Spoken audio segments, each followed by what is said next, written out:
Hello, everyone. My name is Adrian Holloway, and if you're watching this right now, you're about to hear the most terrifying experience of my entire life. This isn't clickbait. This is an exaggeration. This is what happened to me inside Rhode Island's Conjuring House, and I'm warning you right now. What I'm about to tell you, it'll make you question everything you thought you knew about the supernatural. I went in there alone, confident, prepared, thinking I could handle whatever that house threw at me. But when I finally escaped, when I made it out of that basement, I left a part of myself behind, and something dark, something ancient. It followed me home. They found me 3 days later, unconscious in my apartment. The walls covered in symbols I don't remember drawing, my hands black with charcoal, and my voice was gone.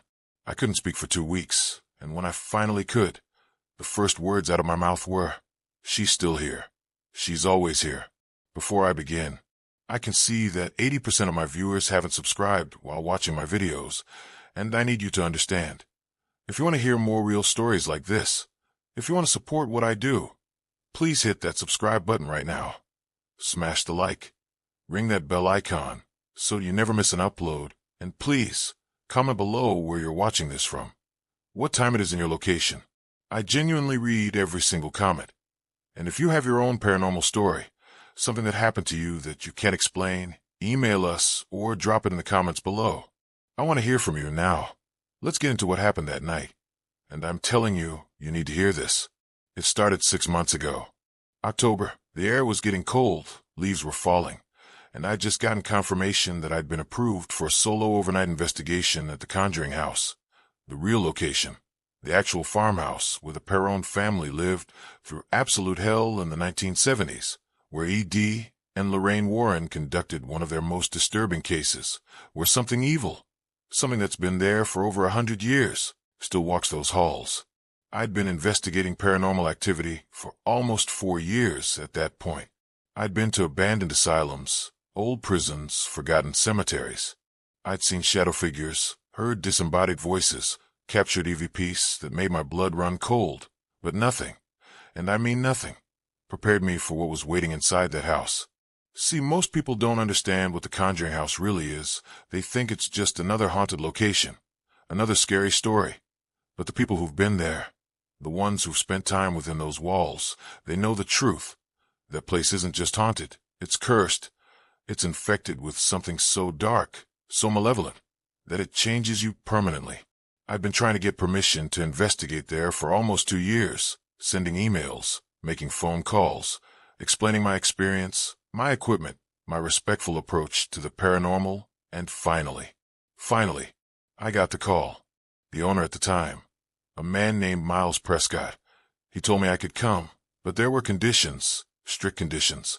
I had to come alone, no film crew, no friends, no backup, just me and my equipment, and I had to stay the entire night. From sunset to sunrise, no leaving early, no matter what happened.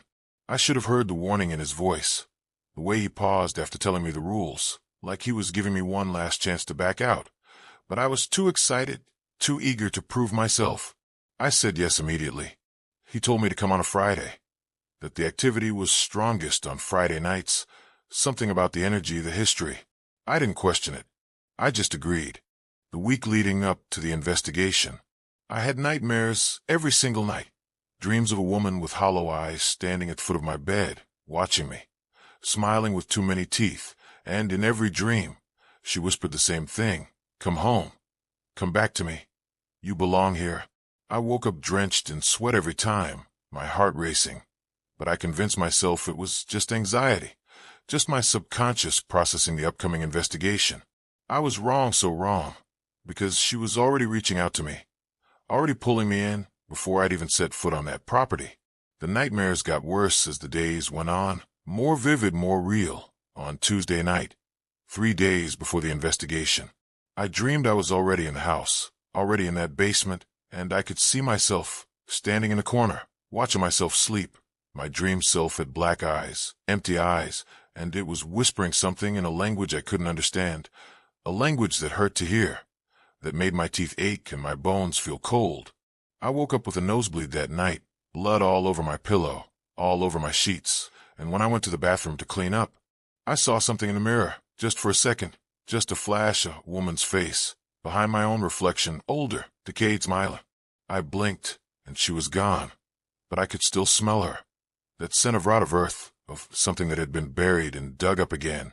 Wednesday night. I didn't want to sleep. I stayed up watching television, drinking coffee, trying to keep my eyes open, but eventually, exhaustion took over, and I fell asleep on my couch, still sitting up, still clutching my coffee cup. In that dream, I was in a forest, dark trees all around me, no moon, no stars, just darkness, and I could hear footsteps, multiple footsteps circling me, getting closer, and voices, children's voices, singing a nursery rhyme I'd never heard before. Something about a woman in the woods, a woman who takes and never gives back, a woman who feeds on souls. The footsteps got closer, and I could see them now, children, maybe 5 or 6 of them, dressed in old-fashioned clothes, nightgowns, and pajamas from another era, and their faces were wrong, too pale, too still, like porcelain dolls, and their eyes solid black, just like the woman's. They held hands, forming a circle around me, and they started spinning, faster and faster, still singing that horrible song, and as they spun, the ground beneath me began to crack, to open, and I could feel myself falling, tumbling down into darkness, into cold, into something that felt like being buried alive. I woke up screaming, my neighbors pounding on the wall, telling me to keep it down, and when I looked at my hands, my fingernails were packed with dirt, real dirt, like I'd been clawing at the ground, like I'd been trying to dig my way out of something. But I'd been asleep on my couch in my apartment. There was no dirt anywhere, except under my nails, and in a small pile on the floor beside me. Wet dirt, fresh dirt. That smelled like a grave. Thursday night. I didn't even try to sleep. I packed my equipment, checked and rechecked everything, made sure my batteries were charged, my cameras were working, my voice recorders had fresh memory cards. I was preparing, staying busy, trying not to think about the dreams, trying not to think about what was waiting for me. But around 3 a.m., I heard it, tapping on my window, soft at first, then louder, more insistent. Tap, tap, tap, tap, tap, tap, rhythmic, deliberate. I lived on the 4th floor. There was nothing outside my window except empty air and a 4-story drop, but something was tapping, something wanted in. I walked to the window slowly, my heart hammering, and I pulled back the curtain.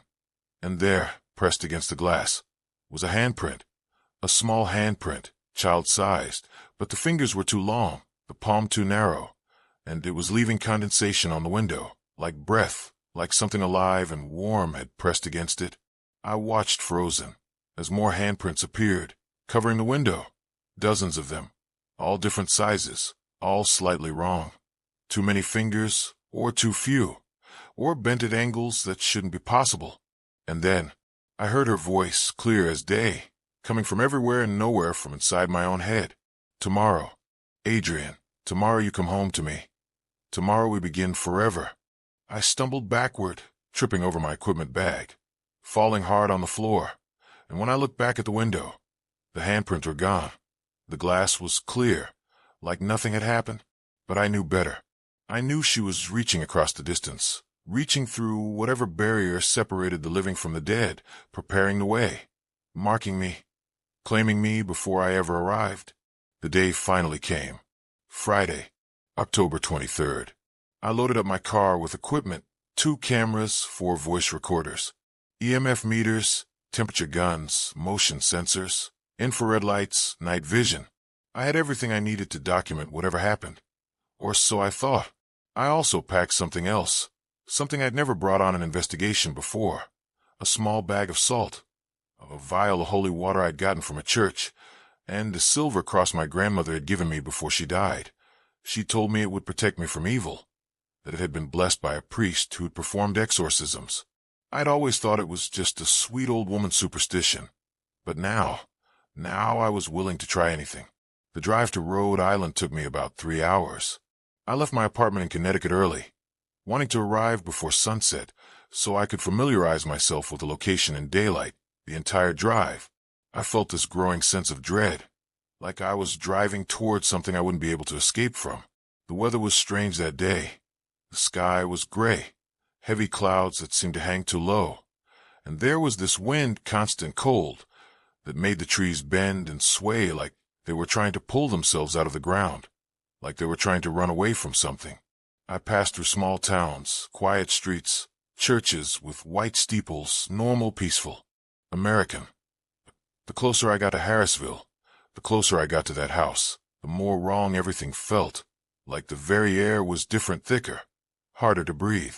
I stopped at a gas station about 20 minutes from the house, needed to fill up, needed to use the bathroom, needed to delay just a little bit longer. And when I went inside to pay, clerk, an older woman, maybe 60, looked at me with these sad eyes, knowing eyes.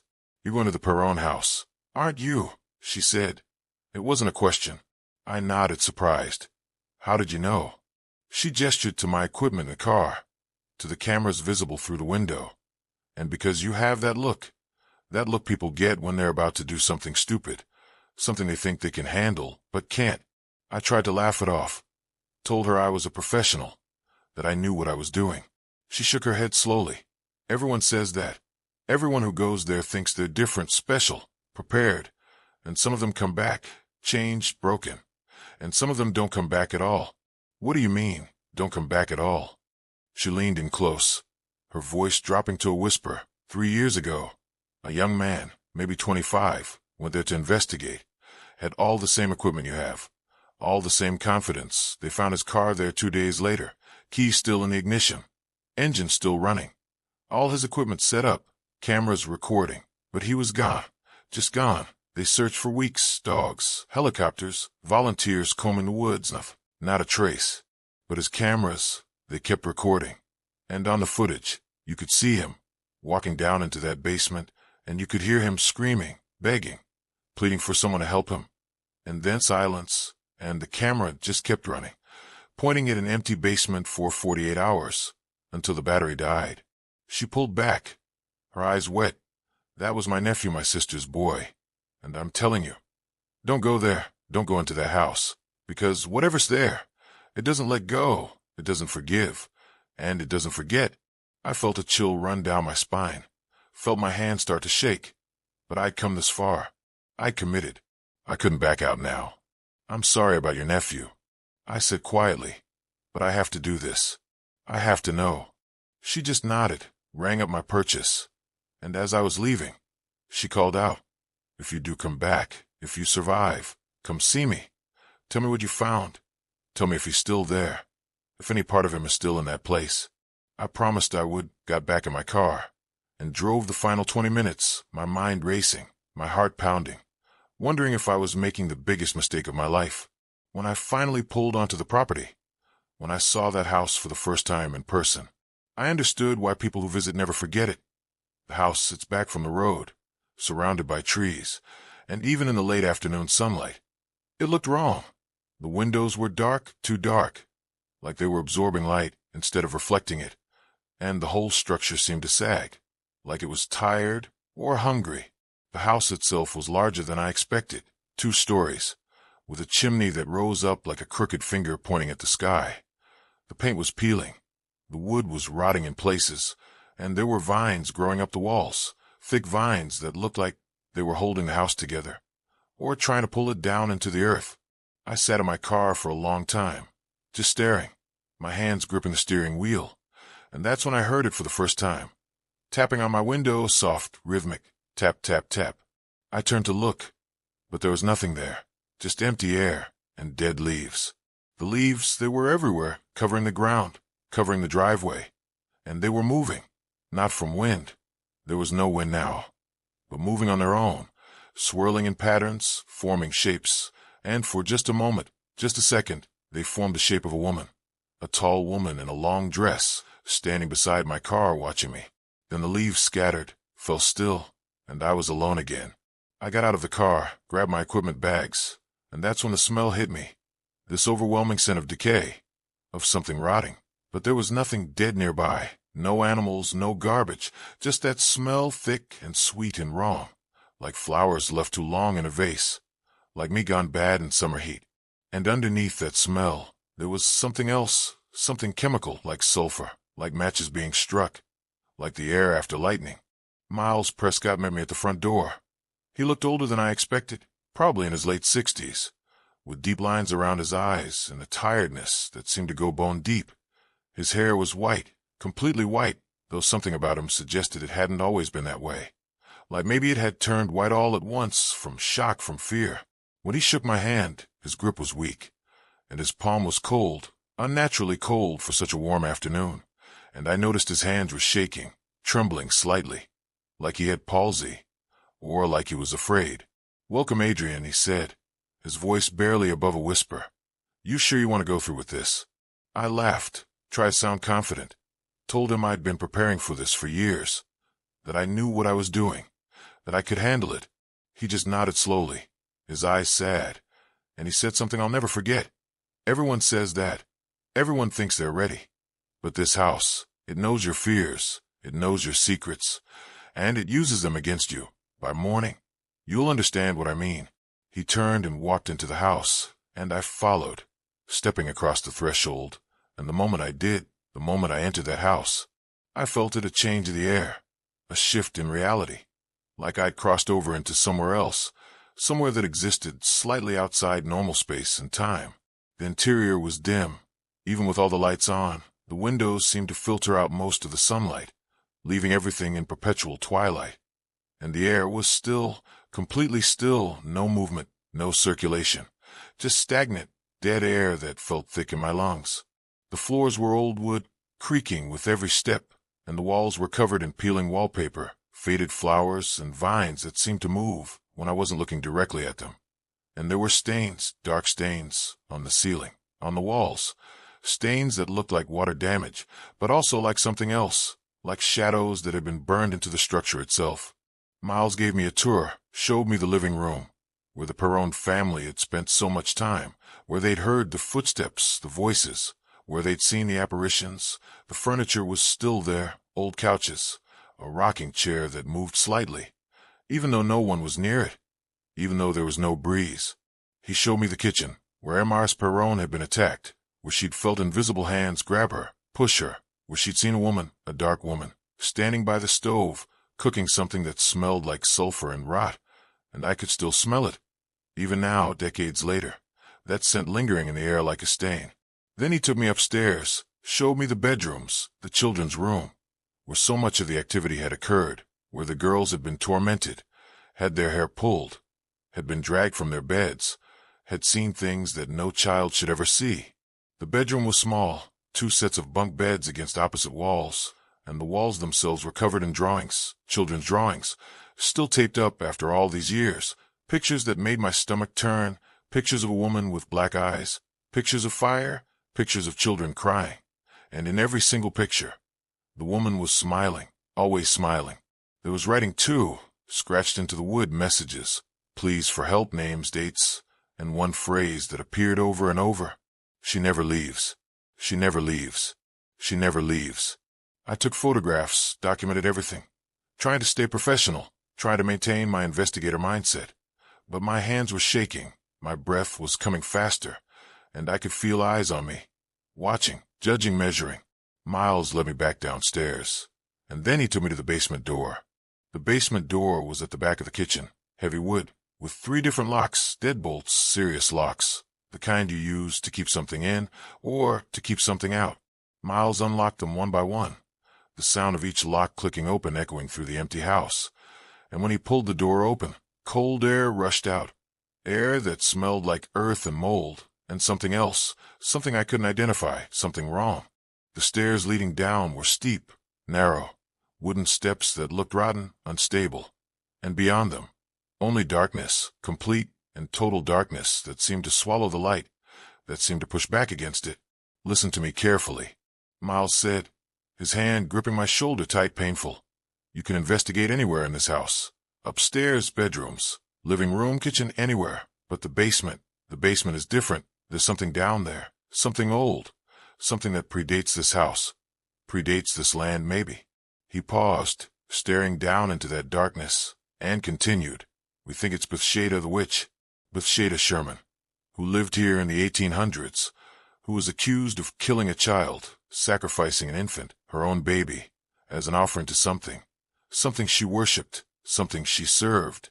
His voice dropped even lower, almost inaudible, But sometimes it feels like something even older, something she summoned before she died, something that's been here for centuries, waiting, feeding, growing stronger. He turned to face me, his eyes intense, desperate. If you go down there, don't go alone, and never go down there after midnight.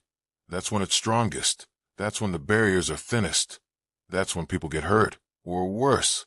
I asked him what he meant by worse, but he just shook his head, locked the basement door again, all 3 locks, click, click, click, and told me he had to leave, that he'd be back at sunrise to let me out.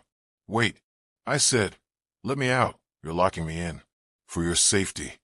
He replied, his face pale, and for the safety of others. We can't risk it getting out. If something happens, if you need to leave, there's a key on the kitchen counter. But I'm begging you, don't leave before sunrise. Don't break the circle of protection. Circle of protection. What are you talking about? He hesitated, then reached into his pocket and pulled out a small leather pouch. Inside were herbs, dried plants, and a piece of paper with symbols drawn on it. Symbols I recognized from my research, protective sigils, warding marks, used in occult practices to keep evil at bay. These symbols, he said, they're all over this house and the walls, under the floors, carved into the beams. A priest came here in 1974, after the parents left, and he blessed this place, created a barrier, a spiritual boundary, that keeps IT contained, keeps IT from spreading, from leaving this property. But the protection is weakest at night, especially after midnight, especially on Fridays. That's why we ask investigators to stay the full night, to maintain the presence of life, of faith, of resistance. If you leave, if you break the circle before dawn, the barrier weakens and IT might escape. I didn't understand then, didn't grasp what he was really saying, but I nodded, accepted the pouch, and watched as he walked toward the door, already leaving, already abandoning me to whatever waited in the darkness. One more thing, he called back, his hand on the doorknob. If you see her, if she appears to you, don't make any deals, don't accept any offers, don't agree to anything, because once you do, once you give her permission, there's no taking it back. You're hers forever. And then he was gone, and I heard his car start, heard the gravel crunch under his tires as he drove away, and I was alone, truly alone, in the Conjuring House. The sun was setting, orange light filtering through those dark windows, casting long shadows across the wooden floors, and the house seemed to exhale, like it had been holding its breath, waiting for night to fall, waiting for the protection of daylight to fade. I spent the first hour setting up my equipment, trying to stay focused, trying to ignore the feeling of being watched. I placed cameras in the hallway, in the living room, in what used to be the Perron children's bedroom upstairs, and one camera pointing directly at the basement door. That door that seemed to pulse, to breathe, like something alive was behind it. As I worked, I started noticing things, small things, details that made my skin crawl. There were scratches on the walls, deep gouges in the wood, like something with claws had tried to tear its way out, or in, and the pattern of the scratches, they formed shapes, letters, words. If you knew how to look, if you let your eyes unfocus, I made out one word, repeated over and over. Hunger, hunger, hunger. In the living room, I found more writing, this time carved into the windowsill, tiny letters, barely visible, dozens of dates, going back over 100 years, and next to each date, a name, and next to each name, a single word, taken or claimed or mine. The most recent date was 3 years ago, and next to it, a name I recognized, the name the gas station clerk had told me. Her nephew, the investigator who disappeared. My blood ran cold, my hands started shaking, and I seriously considered leaving right then, grabbing my equipment and running. But something kept me there. Something was compelling me to stay, like invisible hands holding me in place, like a voice in the back of my mind whispering, "You can't leave now. You came here for answers. You came here for proof, and you're going to get it." By the time I finished setting up, it was completely dark outside, and the house had gone silent. No creaking, no settling, just this heavy, oppressive silence, the kind that makes your ears ring, the kind that feels like it's pressing down on you, suffocating you. I sat in the living room, my laptop open, reviewing my equipment checks. Everything was working perfectly. Cameras recording, audio capturing. EMF meters baseline normal, temperature reading 72 degrees. Everything was ready. I decided to start with a basic EVP session, electronic voice phenomenon, asking questions and recording to see if any voices would respond. So I turned on my voice recorder, placed it on the coffee table, and began. If there's anyone here, anyone who wants to communicate, I'm listening. I'm here to document your story, to share what happened to you. You don't have to be afraid. I'm not here to judge. I just want to understand. Silence. I waited, counted to 30 in my head, giving time for a response, then continued. My name is Adrian Holloway. I'm a paranormal investigator, and I know that you've been here a long time. I know that people have been hurt here, scared here. I know that the Perron family experienced terrible things. Was that you? Were you trying to communicate with them? More silence, but the air felt different now, charged, like right before a lightning storm, and the temperature. I glanced at my temperature gun. Had dropped 72 degrees, now 68, now 65, dropping fast. I can feel you here, I said, my voice steadier than I felt. I can feel your presence. If you want me to leave, if you want me to stop, give me a sign. Knock once for yes, twice for no. And then from upstairs, directly above me, in the children's bedroom, I heard it. Knock, knock, knock. 3 knocks, slow, deliberate, impossibly loud. My heart jumped into my throat, but I forced myself to stay calm, to stay professional. This was what I came for. This was evidence proof. Thank you for responding, I said, trying to keep my voice from shaking. Can you tell me your name? Who are you? Are you Bathsheba Sherman? Silence again, but only for a moment, and then the rocking chair, the one in the corner of the living room, started moving. Slowly at first, just a slight rock back and forth, but no one was sitting in it. No one was near it. It moved faster, rocking harder, the wood creaking with each motion, and I could actually see, indentation in the seat, like someone invisible was sitting there, pressing down, cushion compressing under phantom weight. And then I heard it, a voice, not from the recorder, not from any electronic device, but from the rocking chair, from the empty air, a woman's voice, old, raspy, filled with malice. You shouldn't have come here. Adrian, you shouldn't have said my name. Now I can see you. Now I know you're here, and I'm so very hungry. The rocking chair stopped, the indentation remained for a moment, then slowly faded, and the temperature plummeted, 65 degrees, now 58, now 45. My breath was visible, fog forming in the air, and frost, actual frost, was spreading across the windows, across the walls, intricate patterns, like ice crystals, forming shapes, forming faces, dozens of faces, all screaming silently. I grabbed my camera, started recording, documenting everything, and that's when the footsteps started. Slow, deliberate, walking across the floor above me. In the children's bedroom, where I'd just been, where I knew no one else was. The footsteps weren't normal. They were too heavy, too slow, like someone walking with great effort, or like someone who was carrying something, dragging something. I reviewed the camera feed from upstairs on my laptop, pulled up the live stream from the children's bedroom, and what I saw made my blood turn to ice. The camera showed the empty room, the bunk beds, the drawings on the walls, but as I watched, a shadow appeared. Not a shadow cast by anything, but a shadow that existed on its own.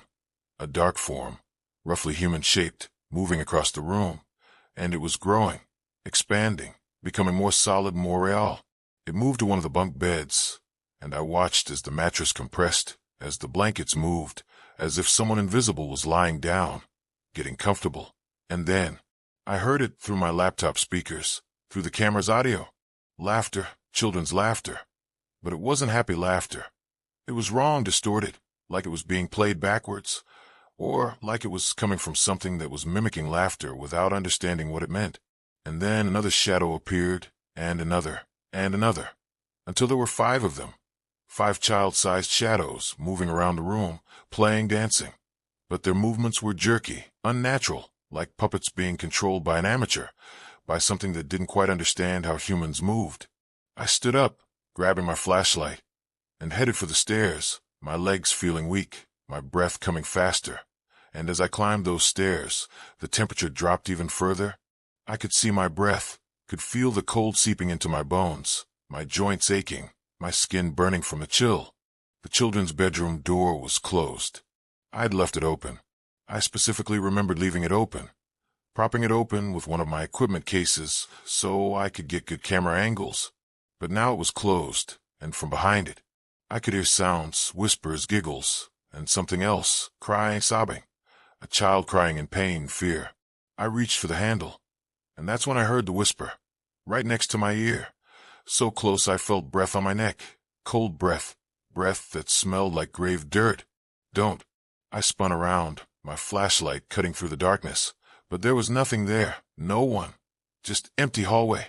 My hand was shaking, trembling so badly I almost dropped the flashlight, but I forced myself to open that door, forced myself to look inside.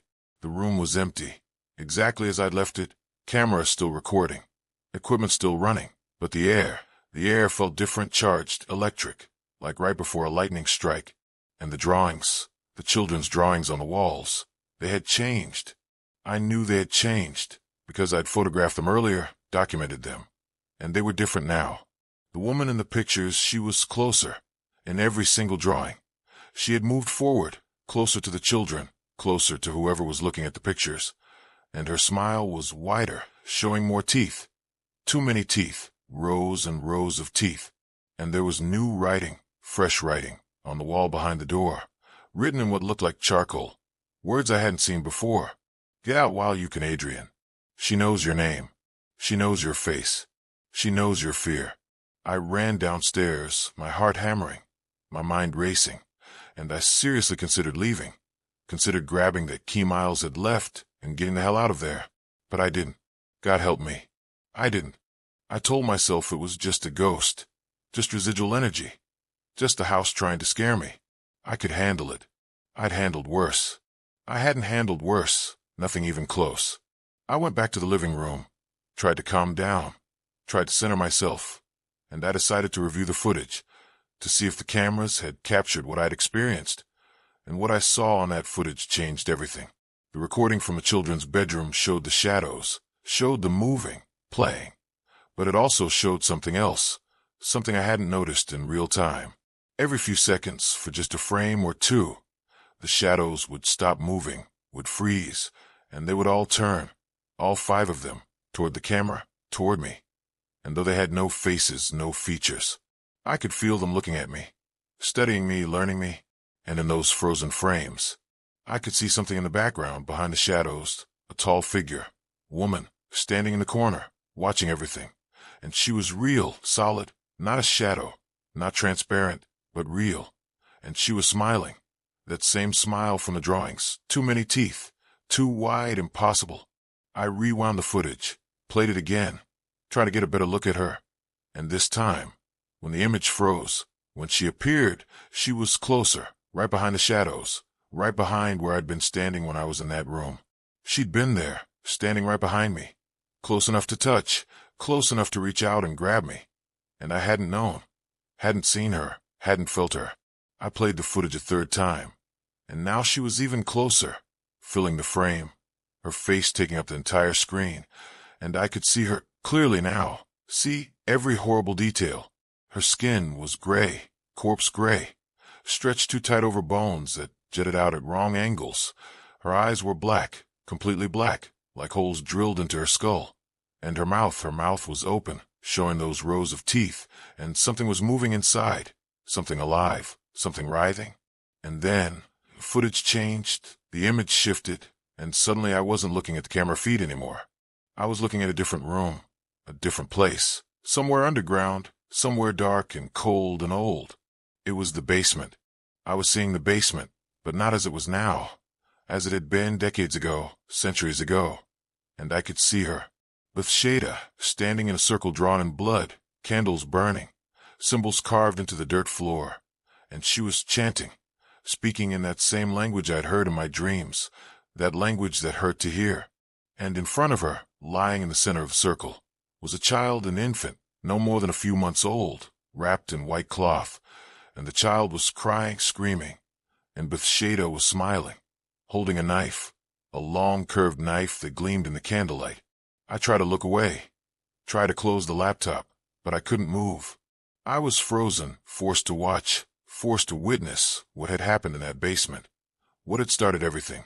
She raised the knife, still chanting, still smiling, and then the footage went black, static, and I was released. I gasped, stumbled backward, my chair tipping over, crashing to the floor, and the laptop screen flickered back to normal, showing only the empty children's bedroom, showing nothing unusual, nothing supernatural, just an empty room. But I knew what I'd seen.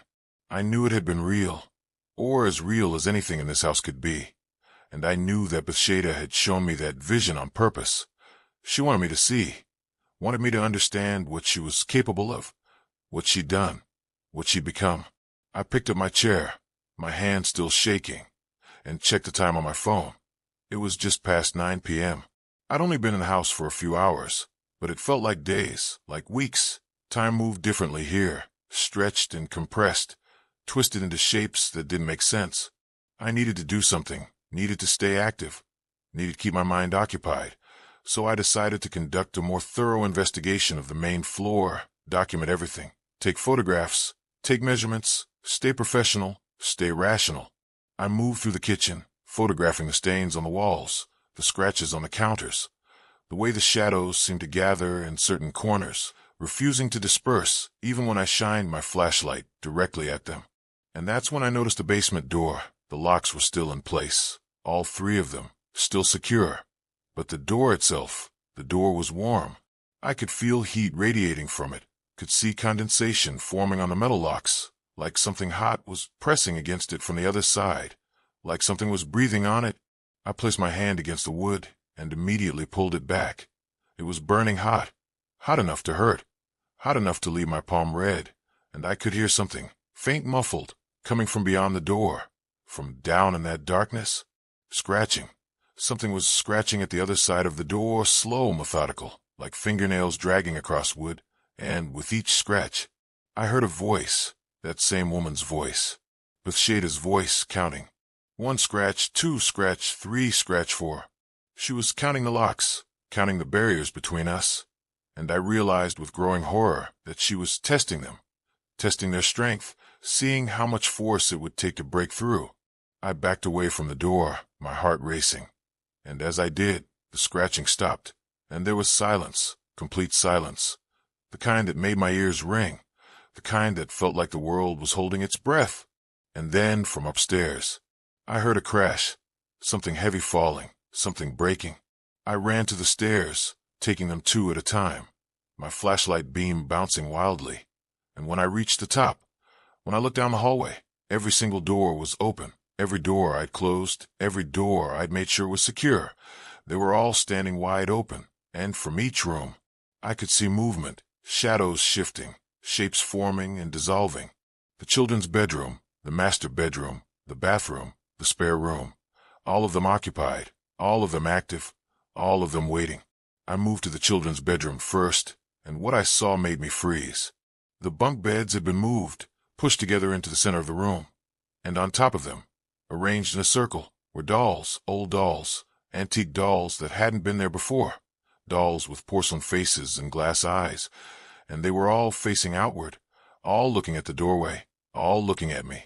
And in the center of the circle, in the middle of all those dolls, was my equipment case, the one I'd used to prop the door open, and it was open, my spare equipment scattered around it, and my grandmother's cross, the silver cross she'd given me for protection.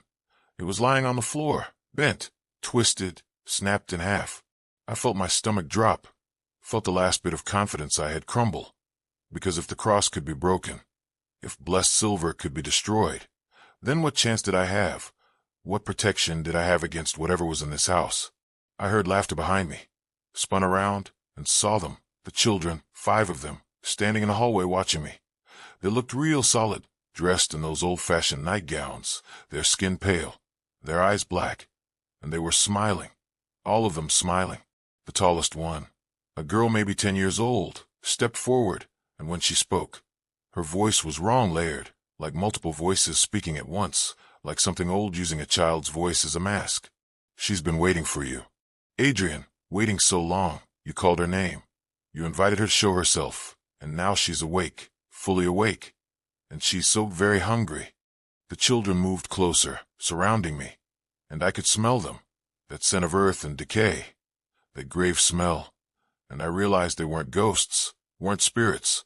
They were something worse. They were vessels, empty shells being worn by something ancient, something that had learned to mimic life. What does she want? I managed to ask, my voice barely above a whisper. The girl tilted her head, her neck bending at an angle that would have broken bones, and smiled wider. What she's always wanted. What she's been collecting for over 100 years, souls, life force, essence. She feeds on fear, on pain, on the moment when hope dies and despair takes over.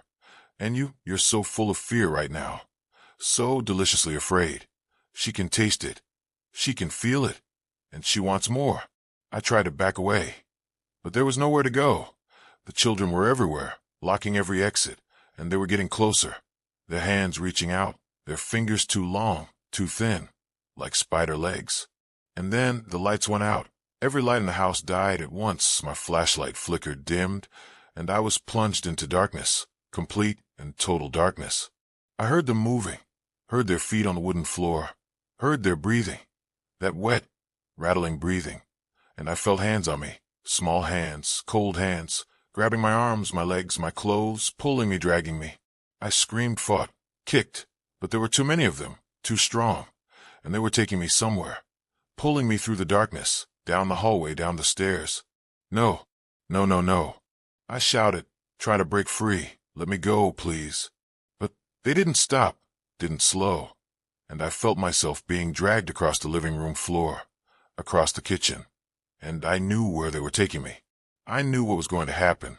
The basement door. I could hear the locks clicking open, one by one, click, click, click. And then the door swung wide, and that smell, that overwhelming smell of rot and earth and death, it rushed out. It filled my lungs, choked me. The children released me, dropped me on the floor in front of the open door, and I looked down into that darkness, into the basement, and I saw stairs, steep wooden stairs descending into black. And at the bottom, at the very bottom, I saw a light, a faint, flickering light, like a candle flame. And I heard her voice, Bathsheba's voice, calling to me from down there, from that pit. Come down.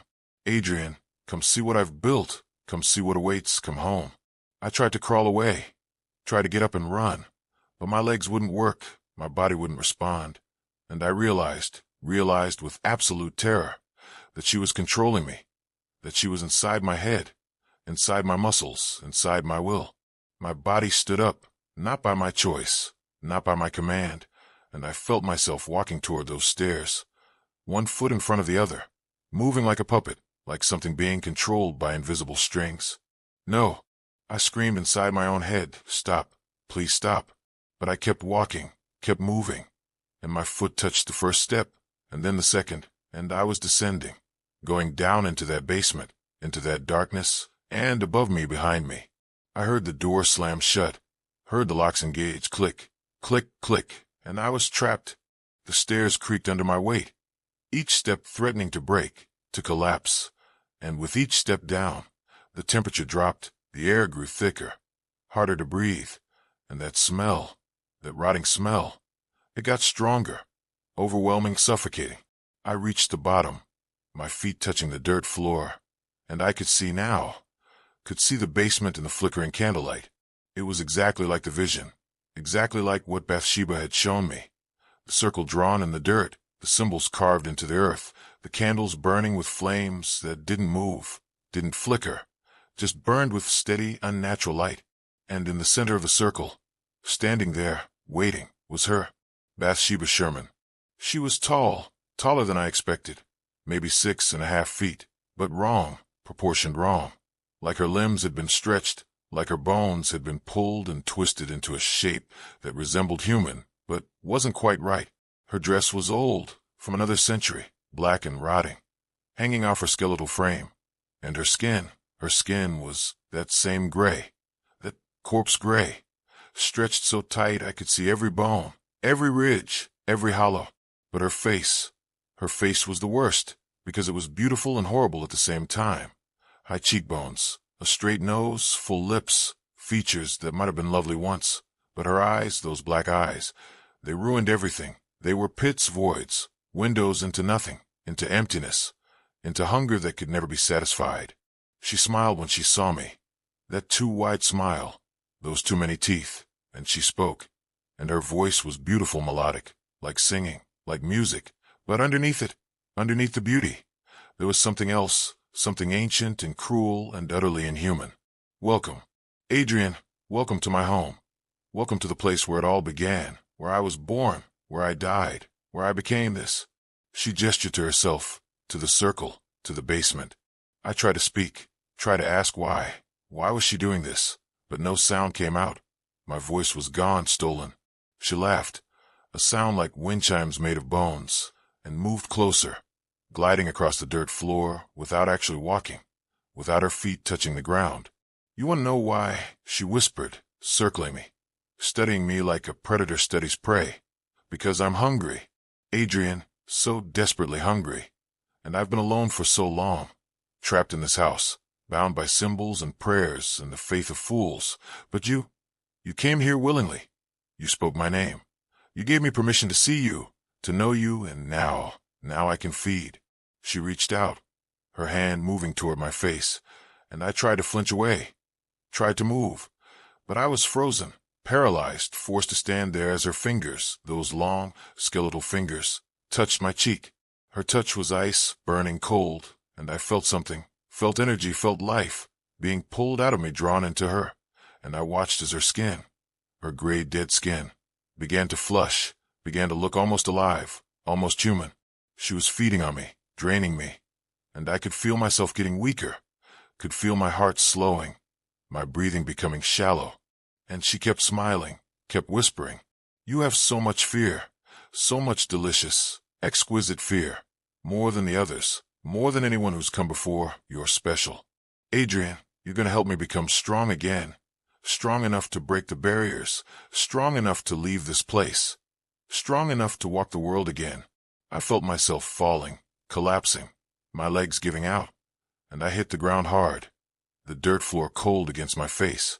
And through my fading vision, through the darkness creeping in from the edges, I saw her bend down, saw her reach for me with both hands, saw her mouth open wider, impossibly wide, showing rows and rows of teeth, like a shark, like something that existed only to consume. This is where you stay. Adrian, this is where you become part of me, part of my collection, part of my power. You'll never leave. You'll never escape. You're mine now, forever. And I felt it, felt something inside me breaking, felt my will, my resistance, my hope, all of it crumbling, dissolving.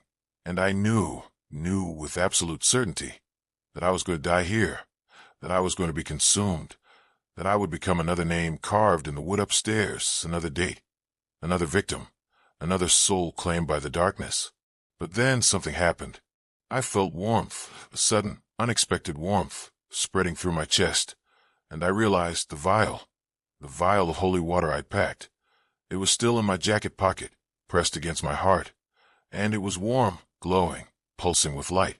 Bathsheba shrieked, pulled back, her face contorting with rage, with pain, and I saw smoke rising from her fingers, from where she touched me, burning, sizzling. You brought blessed water," she hissed. Her voice no longer beautiful, no longer melodic. Now it was rage, pure rage. "How dare you? How dare you bring that filth into my home?"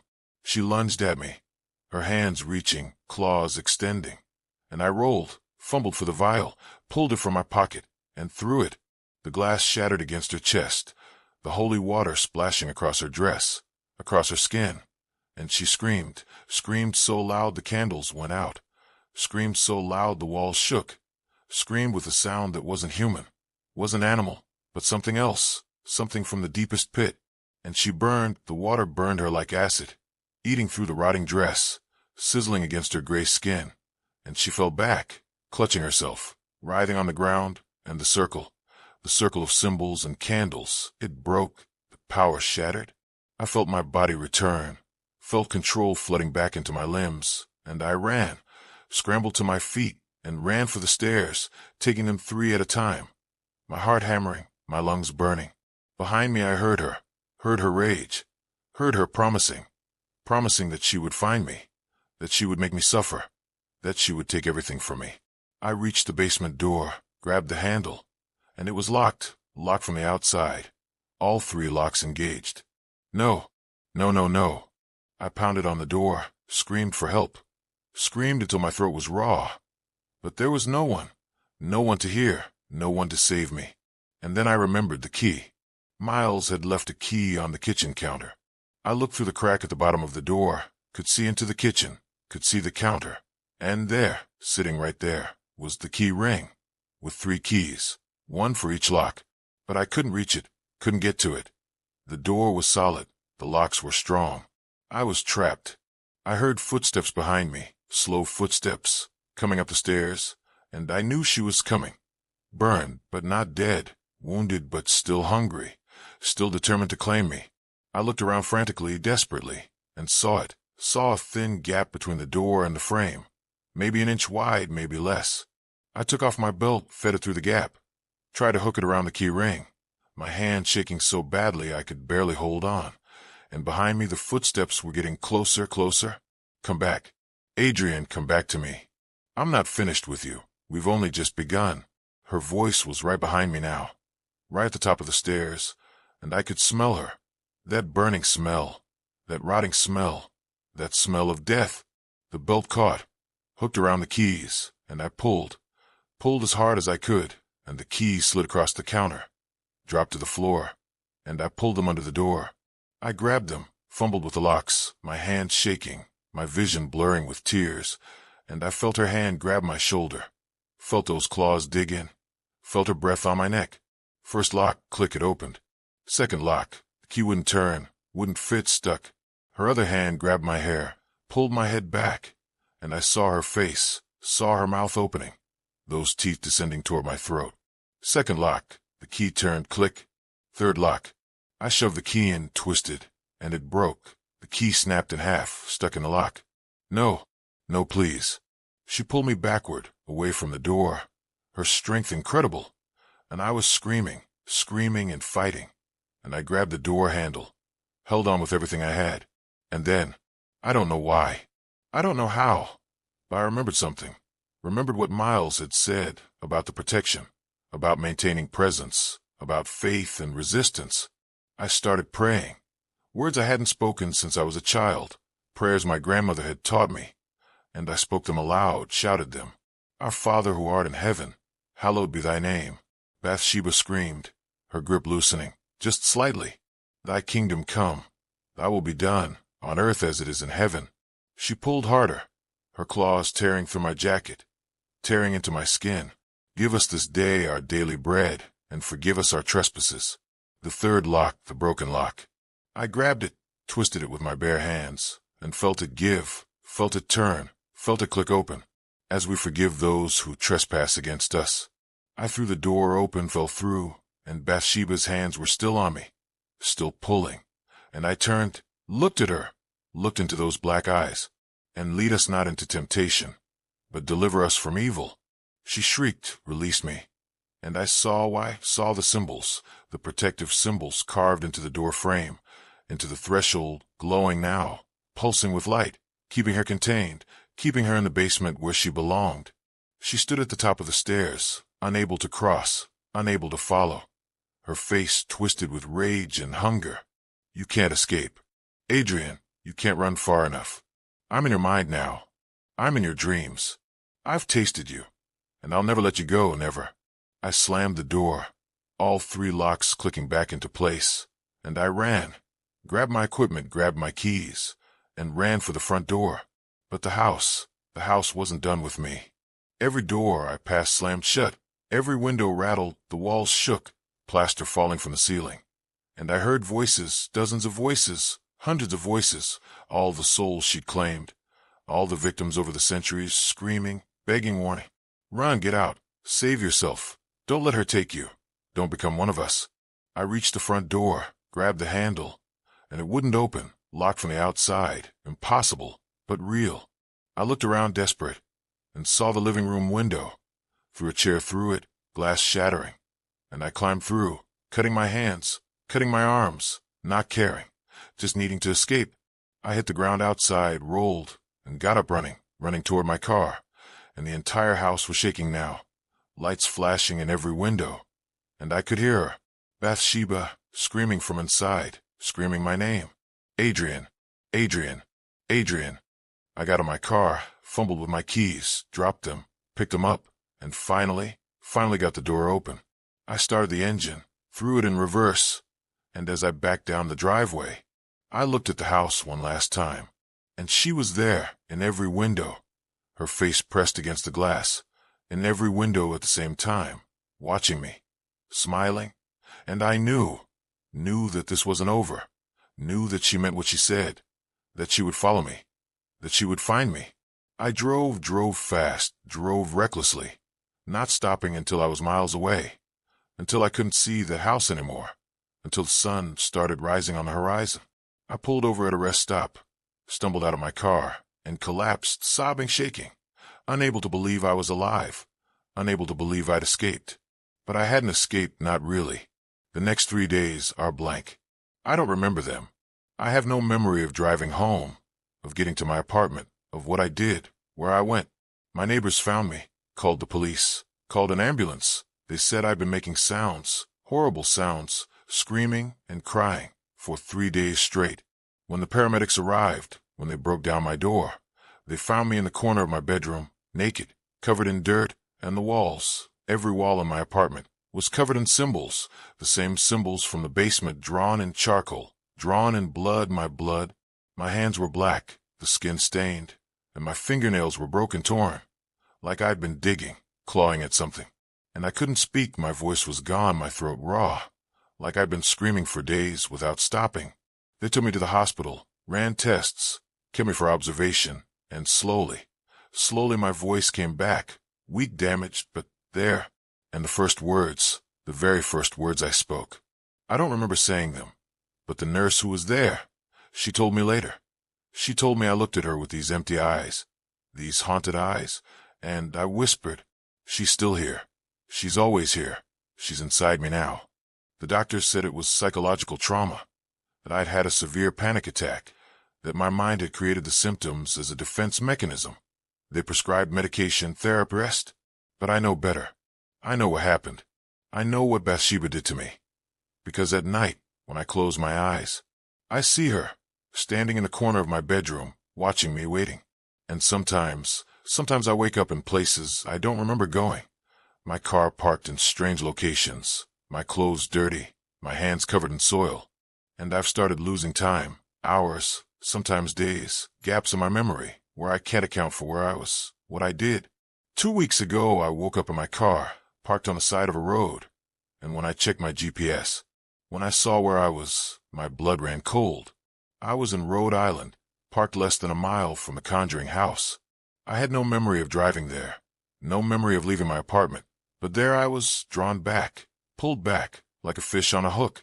I drove home as fast as I could, and I've been trying to stay awake ever since, drinking coffee, taking pills, doing anything to avoid sleep, because in my dreams, I'm back in that basement, back in that circle, and Bathsheba is there, smiling, waiting, and she tells me, "Soon, Adrian, soon you'll stop fighting. Soon you'll accept what you are, what you've become. You're mine now, and when you finally surrender, when you finally come back to me, we'll be together forever, and I'll never be hungry again." I'm terrified, genuinely terrified, because I can feel myself slipping, feel my will weakening, feel something dark growing inside me, taking root, spreading. I went back to the church where I got the holy water, spoke to the priest, told him everything, and he looked at me with these sad, knowing eyes, and he said, "You've been marked, claimed by something ancient, something evil, and I can pray for you. I can bless you, but ultimately, the battle is yours. You have to resist, you have to fight, because if you give in, if you surrender, you'll be lost forever. Your soul will belong to her, and there's no salvation, no redemption." So I'm fighting every day, every hour, trying to stay strong, trying to resist. But it's getting harder, so much harder. Last night I woke up with dirt under my fingernails again, and when I looked in the mirror, just for a second, just a flash, my eyes were black, completely black, like hers. I don't know how much longer I can hold on. I don't know if I'm strong enough. But I'm making this video. I'm telling this story because if something happens to me, if I disappear, if I end up back at that house, I want people to know the truth. I want them to know what's really there, what's really waiting in the Conjuring House. Don't go there, don't investigate, don't speak her name, because if you do, if you give her even the smallest opening, she'll take everything from you. Your fear, your hope, your soul. And you'll end up like me, fighting a battle you can't win, marked by darkness, claimed by evil slowly, inevitably being pulled back to that basement, back to that circle, back to her. I'm running out of time. I can feel it, feel her getting stronger, feel my resistance crumbling. Maybe by the time you watch this, maybe I'll already be gone. Maybe I'll be back in that house, back in that basement, another name carved in the wood, another soul in her collection. But if I am, if I'm lost, promise me something. Promise me you'll remember. Promise me you'll warn others. Promise me my story, my sacrifice, won't be for nothing. Because the Conjuring House is real, the evil there is real, and Bathsheba Sherman, she's still waiting, still hungry, still claiming victims, one soul at a time. And now she has her claws in me, and I don't think I'm getting out. If you're watching this, if you've made it this far, thank you. Thank you for listening. Thank you for witnessing. And please, please, if you have any faith, any belief, pray for me. Pray that I can resist. Pray that I can break free. Pray that I don't become what she wants me to be. Because right now, as I'm recording this, I can feel her, pulling, calling, demanding. And I don't know how much longer I can say no. God help me. Somebody help me. She's here. She's always here. And she's never letting go. Thank you so much for watching this video. I know that was intense. I know that was terrifying. But this is my reality. This is what I'm living through every single day. And I needed to share it with you. I needed to warn you. If you found the story compelling, if it made you think, if it scared you even a little bit, please hit that subscribe button right now. Smash that like button. And turn on notifications so you never miss an upload. Because I have more stories, more experiences, more encounters with the paranormal that I need to share. I want to hear from you in the comments below. Tell me where you're watching this from. What time it is in your location. Have you ever experienced anything paranormal? Anything you couldn't explain? Anything that still haunts you? Drop your story in the comments. I read every single one. And who knows, maybe your experience will be featured in a future video. What type of content do you want to see next? More haunted house investigations? More demonic encounters? More personal experiences with the supernatural? Let me know. Comment below. Tell me what terrifies you. What fascinates you. What keeps you up at night. And if you have a paranormal story you want to share privately, if you've experienced something that you need to talk about, email me. The address is in the description below. I want to hear from you. I want to help. I want to document these experiences so others know they're not alone. Share this video. Spread the word. Warn others about the Conjuring House, about Bathsheba, about the darkness that's still there, still waiting, still hungry.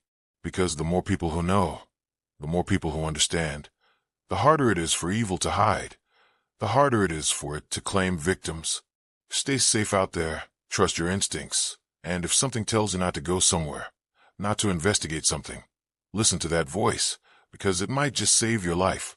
Until next time, this is Adrian Holloway, reminding you that the paranormal is real, the supernatural exists, and sometimes the things we investigate, they investigate us back. Thank you for watching. Thank you for supporting. And please, please be careful out there. The darkness is real, and it's always watching. Always.